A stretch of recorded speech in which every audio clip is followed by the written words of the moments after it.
عشان تطلع من المشكله دي خد الجرعه دي من كذا، او اشرب خمر او اشرب خمره او اشرب ويسكي او اشرب اي حاجه تنسى بيها الالم دي كلها.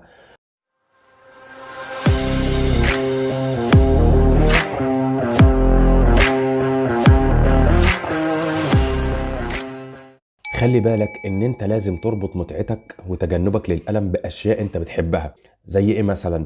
زي من وانت صغير كنت بتحلم انك تكون في يوم ما دكتور عشان تخفف عن الناس ألمهم، وانت بتلاقي في الفعل ده بالراحة النفسية لما تخفف عن الناس ألمه، بتحس انت بالمتعة انك تعمل حاجة زي كده، فربطت متعتك في انك تبقى دكتور بحاجة زي كده.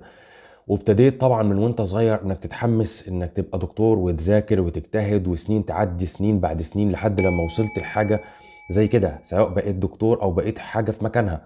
نفس الكلام لما تبقى تربط متعتك او ألمك او فهمك للمتعة او للألم، انك تربطها بان انت